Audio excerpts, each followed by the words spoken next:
भारत ने जो असफलताएं पाई हैं, जो दुख पाए हैं, वो इसलिए नहीं पाए हैं कि वो सच के पथ पर झला है।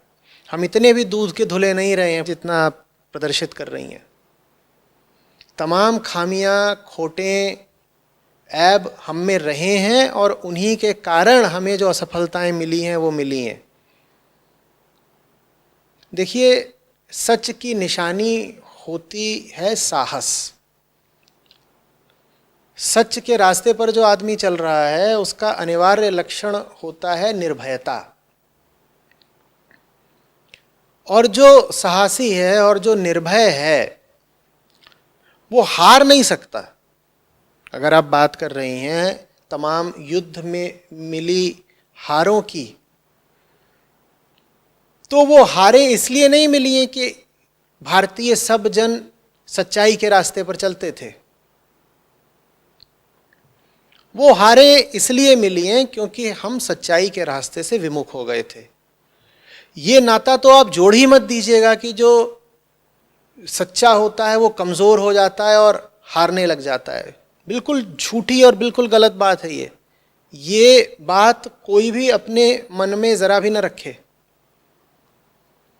मैं कह रहा हूं जो आदमी सच्चा है वो मर तो सकता है पर हार देखने के लिए वो जिंदा नहीं बचेगा। और जब तक वो जिया है तब तक वो हारेगा नहीं, क्योंकि हार होती ही तब है जब तुम घुटने टेक दो। आप किसी को पीट सकते हो बुरे तरीके से, उसकी दुर्गति कर सकते हो, हड्डी पसली एक कर सकते हो, लेकिन क्या वो हार गया? हारा तो वो तब तक नहीं ना जब तक कि उसने पलटवार करने का, दोबारा लड़ने का संकल्प ही त्याग नहीं दिया। आपने किसी को बिल्कुल भुरता बना डाला, ऐसी उसकी पिटाई करी, किसी भी तरीके से, सामरिक तरीके से, आर्थिक तरीके से, कैसे भी। लेकिन अगर अभी उसमें जज्बा बाकी है, वो कह रहा है कि मैं पलटूंगा, मैं दोबारा उठूंगा, तो अभी वो हारा है क्या? अभी तो लड़ाई बाकी है, अभी तो अगला राउंड आएगा। तो हार सच्चे आदमी की कभी हो ही नहीं सकती। भारतीयों की अगर हार हुई है तो सच्चाई में कोई कमी रह गई होगी। जिस देश का, जिस मिट्टी का सबसे बड़ा और सबसे मान्य धर्म ग्रंथ ही कहता हो कि अर्जुन तू तो लड़, और ये सोच मत कि अंजाम क्या होगा। अंजाम के लिए नहीं, सच के लिए लड़ अर्जुन, कृष्ण के लिए लड़ अर्जुन। जिस देश का सबसे बड़ा धर्म ग्रंथ ही युद्ध भूमि की पृष्ठभूमि में रचा गया हो, वो देश हार कैसे सकता है? और अगर हारा तो इसका मतलब उस देश ने गीता भुला दी थी। तो ये मत कहिए कि अरे हम तो बड़े सच्चे लोग थे, हम तो धर्म की और कृष्णों की और ऋषियों की सीख पर चलते रहे, हम तब भी हार गए। इसका मतलब कौन नाकामयाब है? इसका मतलब कि साहब कृष्ण में ही कोई खोट है, धर्म में ही कोई खोट है, सच में ही कोई खोट है। नहीं नहीं नहीं नहीं नहीं, कुतर्क मत करिए। न सच में खोट है, न कृष्ण में खोट है, न धर्म में खोट है। खोट हम में है जो हमने उनकी सीख का पालन नहीं करा। अगर हम हारे हैं तो इसलिए नहीं कि हम उनकी सीख पर चलते थे, अगर हम हारे हैं तो इसलिए क्योंकि हम उनकी सीख पर बहुत बहुत कम चलते थे। ये तो हमने जबरदस्त कुतर्क कर दिया। तुम किसी की सीख का पालन ना करो और हार जाओ, या किसी की सीख का बस आंशिक पालन करो और हार जाओ, और कहो कि साहब मैंने आपकी सीख 50% तो मानी थी ना, देखिए मैं तब भी हार गया। तो तुम इस बात को छुपा रहे हो कि तुमने उसकी सीख सिर्फ 50% मानी थी और 50% नहीं मानी थी। और सच का रास्ता ऐसा नहीं होता है कि उस पर आप 30, 40, 50, 70% चल करके जीत जाएंगे। सच के रास्ते पर तो पूर्ण समर्पण चाहिए, निष्ठा पूरी 100% चाहिए। 100% नहीं है तो हार मिलेगी। ये भी हो सकता है कि 98, 99% पर भी आपको हार झेलनी पड़े। दोष आपका ही होगा, सच का नहीं। और कायरता को और भगोड़ेपन को और दब्बूपन को तो आप कभी जोड़ ही मत लीजिएगा सच के साथ। सच्चा आदमी विवेकपूर्ण होता है, उसकी बुद्धि बड़ी तीक्ष्ण हो जाती है, जबरदस्त तरीके से सोचता है वो। दुश्मन को हराने के लिए या सत्य की स्थापना के लिए वो जैसा विचार कर सकता है और जैसी चतुर चाल चल सकता है, वैसा अधार्मिक आदमी चल ही नहीं सकता। ब्रह्म विद्या के बारे में कहते ही यही है कि ब्रह्म विद्या ऐसी विद्या है कि इसके बाद बाकी सब विद्याएं आसान लगने लगती हैं। जो ब्रह्म विद्या में पारंगत हो गया वो दुनिया की बाकी सब विद्याओं में पारंगत हो जाएगा। इसी तरीके से जो सत्य के प्रति निष्ठापूर्ण हो गया, जो धर्म में निष्णात हो गया, उसका विचार जबरदस्त रूप से पैना हो जाता है। आप उसको हरा नहीं सकते, न तर्क में, न ज्ञान में, न विज्ञान में, न युद्ध में। सच के साथ हमने दो चार बड़े दुर्भाग्यपूर्ण चित्र जोड़ दिए हैं। हमने छवि ऐसी बना ली है कि सच्चा आदमी कैसा होता है? अच्छा होता है पर बेवकूफ सा होता है, समझदार नहीं होता, दुनियादारी नहीं जानता। और उसको एक झापड़ लगा दो तो हे करके खींच निपोरेगा और पीछे हो जाएगा। ठसक नहीं होती, छाती चौड़ी करके वो लड़ नहीं जाएगा। वो कहेगा अरे कोई बात नहीं, गाल पर ही तुम्हारा है और गाल तो मिथ्या है, देह तो मैं हूं नहीं। वो इस तरह की कुछ बातें बोलेगा और आप उसे जितना दबाएंगे वो दबता जाएगा। और कैसा होता है सच्चा आदमी? ये जो हमारी प्रचलित छवि बन गई है आजकल सच की, मैं बता रहा हूं आपको कि और कैसा होता है सच्चा आदमी। दुनियादारी कोई समझ नहीं रखता, उसको आसानी से बेवकूफ बना सकते हो। और कैसा होता है? शारीरिक रूप से दुर्बल होता है, ऐसे ही दुबला पतला सा है, उसको ऐसे शू कर दो तो भाग जाएगा। और हाँ, भागते हुए भी उसको रंच मात्र भी न क्रोध आएगा न शर्म आएगी। क्रोध तो उसमें होता ही नहीं। धार्मिक आदमी है, उसको कभी आक्रोश उठता ही नहीं। इस तरह की हमने छवियां बना रखी हैं। नतीजा ये निकला है कि हमने सच का संबंध अनिवार्य रूप से दुर्बलता से जोड़ दिया है, जबकि सच का सीधा सीधा संबंध शक्ति से है, ताकत से है। और जो कोई अशक्त है, दुर्बल है, वो ये साफ समझ ले कि वो सच के साथ नहीं है, चाहे वो कोई व्यक्ति हो चाहे कोई देश हो। और देश क्या है? जहां के व्यक्ति दुर्बल हो वो देश बली हो सकता है क्या? समझ में आ रही है बात? ये भी झूठ की बहुत बड़ी साजिश है कि एकदम किसी गिरे पड़े दब्बू मूर्ख कमजोर आदमी को खड़ा कर दो ऐसे, वो खड़ा भी नहीं हो पा रहा, उसको ऐसे टांग के खड़ा करना पड़ता, उसको छोड़ दो तो वो बिखर जाएगा। तो ऐसे उसको खड़ा कर दो और बोलो ये देखो ये बहुत सच्चा आदमी है। और जो सच्चा आदमी हो, जैसे उसको तुमने टांग रखा है, वो उसने दो चार श्लोक बोल दिया और कुछ भली भली नैतिकता की बातें बोल दी। भाई साहब, धर्म का, सच का कोई संबंध सामान्यतया प्रचलित नैतिकता से नहीं है।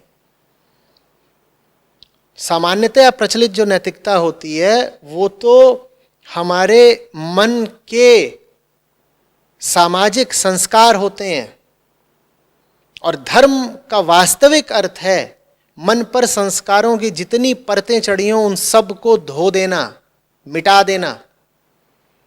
धर्म आपको सब तरह की नैतिकता से आजाद कर देता है। धर्म आपको आत्मिकता दे देता है, और वो आत्मिकता ही सच्ची नैतिकता होती है।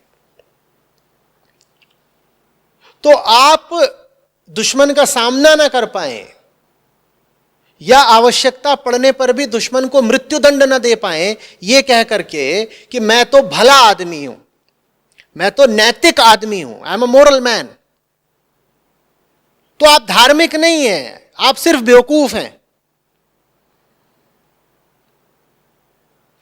कृष्ण अर्जुन से मृत्युदंड नहीं दिलवा रहे हैं क्या, पूरी एक सेना को ही। और भीम कमजोर पड़ रहे थे थोड़ा, उनसे मृत्युदंड दिया नहीं जा रहा था, तो कृष्ण ने मामला ही अपने हाथ में ले लिया। बोले ये नहीं मार पा रहा तो मैं ही बता देता हूं, अरे नीचे मार नीचे। भले ही वो युद्ध के नियमों के खिलाफ हो, भले ही उससे नैतिकता टूटती हो, ये खड़े हैं बगल में बलराम, ये नाराज होंगे, कोई बात नहीं, देखा जाएगा, तू तोड़ दे। सच से बड़ी कोई नैतिकता नहीं होती, तोड़ दे दुर्योधन की जांग अभी। ये कृष्ण कह रहे हैं। अगर भारत नैतिकता के पचड़ों में इतना फंस गया कि नैतिकता के कारण हारने लग गया, तो वो नैतिकता झूठी है, उसका धर्म से क्या लेना देना। और अपनी उनकी शपथ थी, दुर्योधन को वचन दिया था युद्ध में शस्त्र नहीं उठाऊंगा, और देख रहे हैं कि वो पीछे खड़ा हुआ है अर्जुन, और वो भावनाओं के वशीभूत होकर के अपने पितामह पर बाणी नहीं चला पा रहा, या इधर उधर हल्का फुल्का कुछ चला रहा है। तो बोले वचन गया भाड़ में। कोई वचन सच से बड़ा नहीं होता। दिया होगा मैंने दुर्योधन को वचन कि युद्ध में शस्त्र नहीं उठाऊंगा, मैंने ही वचन दिया था ना, मेरा वचन मुझसे बड़ा नहीं हो गया, अभी तोड़ रहा हूं अपना वचन। कूद पड़े रथ से, उठा लिया, एक पहिया पड़ा हुआ था, और दौड़ पड़े भीष्म की ओर की, मैं ही इनको मारे देता हूं, अर्जुन तो कुछ कर नहीं पाएगा, ये तो बिल्कुल कापुरुष हुआ पड़ा है। फिर अर्जुन घबराया, कुछ चेतना जगी, पीछे से आकर के पकड़ा, रहे नहीं नहीं नहीं नहीं आप ये ना करें, मैं ही लड़ लूंगा। तुम्हें क्या लगता है वो इस योजना से आगे बढ़े थे कि अर्जुन पीछे से आ ही जाएगा? अर्जुन नहीं आता पीछे से, तो उन्होंने खुद ही काम तमाम कर दिया होता। चक्र चलाने का तो उनका वैसा भी बड़ा अभ्यास था, वो तो छोटा चक्र था उस सुदर्शन, बड़ा वाला चक्र लिए हुए थे, दे के मारते, वो तो सब वहीं काम हो जाता। तो अगर आप झूठे नैतिकता के पचड़ों में फंसते रहे हैं, आप तथाकथित भले आदमी हैं, और इस भलाई के कारण आपको जिंदगी में असफलता दर असफलता मिली है, तो कृपा करके ये ना बोलें कि आपको असफलता आपके सच के कारण मिली। आपको आपकी असफलता आपके संस्कारों के कारण मिली है। सच में और संस्कारों में अंतर होता है। हिंदुस्तान में दो तरह के लोग प्रमुखता से हैं। एक वो जिन्होंने क्या रखा है, मैं धर्म से कोई लेना ही देना नहीं, इनकी तो दुर्गति जिंदगी कर ही रही है, और इनका होना देश के लिए भी अभिशाप जैसा है। दूसरे वो लोग हैं जो बहुत बड़ी तादाद में हैं, जो कह रहे हैं हम धार्मिक हैं। ये वास्तव में धार्मिक नहीं है, मैं कह रहा हूं ये सिर्फ संस्कारित हैं और नैतिक हैं। इनका वास्तविक अध्यात्म से कोई लेना देना नहीं। इनका अध्यात्म वही वाला है कि कमरे के किसी कोने में बैठ जाओ, आंखें बंद कर लो और ध्यान लगाओ, और बाहर सड़क पर क्या चल रहा है उससे कोई सरोकार नहीं। जब युद्ध का समय आए और दुश्मन ललकारे तो ही करके बत्तीसी दिखा करके कहीं कोने में घुस जाओ। तब ना बुद्धि बल है, ना बाहुबल है, ना आत्मबल है। ये कौन सा भगोड़ा और दुर्बल अध्यात्म है भाई? कम से कम ये गीता का अध्यात्म तो नहीं है, ये उपनिषदों का अध्यात्म तो नहीं है। समझ में आ रही है बात? तो भारत के लिए आगे का रास्ता ये नहीं है कि भारत सच को और अध्यात्म को और धर्म को छोड़ता चले। वो तो बड़ा अनिष्ट हो जाएगा।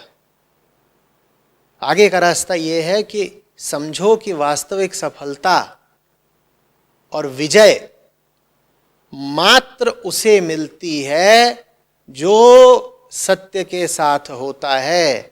इसीलिए तो सत्यमेव जयते, ये नहीं है कि सत्यम जयते। बीच में क्या लगा हुआ है? एव। एव माने ही माने ओनली, सिर्फ।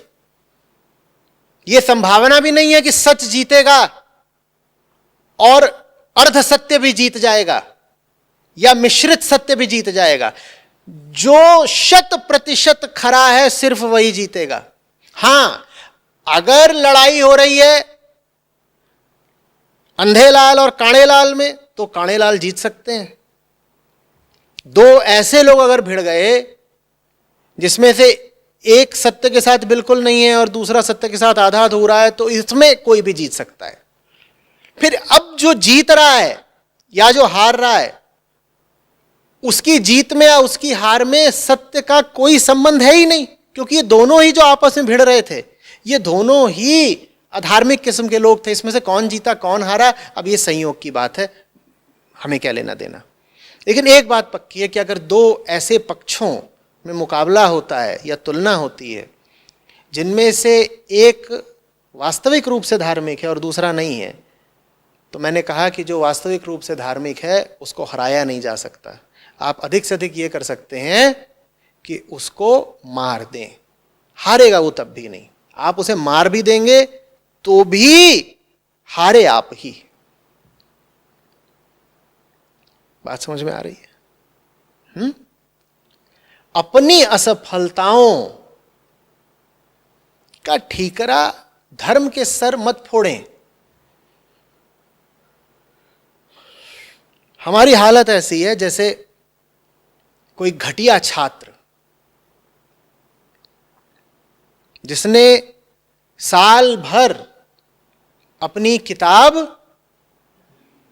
खोली नहीं, या खोली भी तो आधी थी ही, थोड़ा बहुत पढ़ा थोड़ा नहीं पढ़ा, ऐसे ही किताब के साथ रूखा सौतेला व्यवहार करा, और फिर वो जाता है, परीक्षा लिख के आता है, परिणाम आता है, परिणाम क्या आता है? असफल, फेल। तो वो आ करके ऐसे दिखाता है जैसे उसके साथ बड़ा अत्याचार हुआ है, बड़ा गलत हो गया है, और अपनी किताब में आग लगा देता है। कहता है इस किताब की वजह से ही तो आज मैं अनुत्तीर्ण हुआ हूं, ये घटिया किताब, मैं इसका पालन करता रहा, मैं इसी को पढ़ता रहा, और आज देखो क्या हुआ मेरे साथ, मैं फेल हो गया। तू फेल इसलिए हुआ है क्योंकि तू उस किताब का पालन कर रहा था, या इसलिए हुआ है क्योंकि तूने उस किताब का पालन किया ही नहीं? आज यही चलन चल रहा है। लोगों को वेदांत नहीं पढ़ना, गीता नहीं पढ़नी, उपनिषद नहीं पढ़ना, और तर्क क्या देना है? तर्क यही कि देखो ना पश्चिम वाले कितने आगे हैं, उन्होंने तो कभी गीता नहीं पढ़ी। एक आए थे सज्जन, बोल रहे आइंस्टीन ने कोई गीता पढ़ी थी? इतनी उसकी प्रखर बुद्धि थी। मैंने कहा तुम बैठो, उनको फिर बात समझाई। जब बात समझाई तो पहले तो अड़े, फिर पसीना पसीना हो गए बिल्कुल।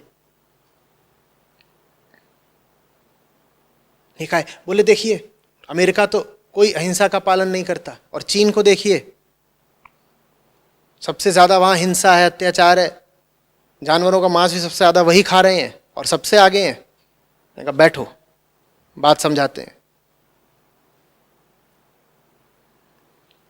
बात बस इतनी सी है कि आप ये साबित करके कि चीनियों से ज्यादा मांस कोई खाता नहीं, खुद आप मांस खाना चाहते हैं। आप कह रहे हैं कि देखिए चीनी चढ़े आ रहे हैं हिंदुस्तान पे, और चीनी तो टनों के भाव से मांस खाते हैं, तो इससे यह साबित होता है कि जो मांस खाने वाले लोग हैं वही सफल हैं। ये तर्क आप दे क्यों रहे हो? आपको पता है ना क्यों दे रहे हो? ताकि आप भी मांस खा सको। जो असली बात है वो आप छुपा रहे हो, अपनी हार की असली वजह आप छुपा रहे हो। वजह आपने क्या जबरदस्त ढूंढ के निकाली है कि देखिए वो गीता नहीं पढ़ते और वो सब जानवर मार मार के खाते हैं, इसीलिए तो आगे हैं। तो यानी कि अगर मुझे आगे बढ़ना है जिंदगी में तो मुझे दो काम करने हैं, पहला गीता नहीं पढ़नी, और दूसरा मैं भी जानवर काट काट के खाऊंगा तो मैं आगे बढ़ जाऊंगा जिंदगी में। क्या जबरदस्त तर्क है साहब, बचिएगा ऐसे तर्कों से।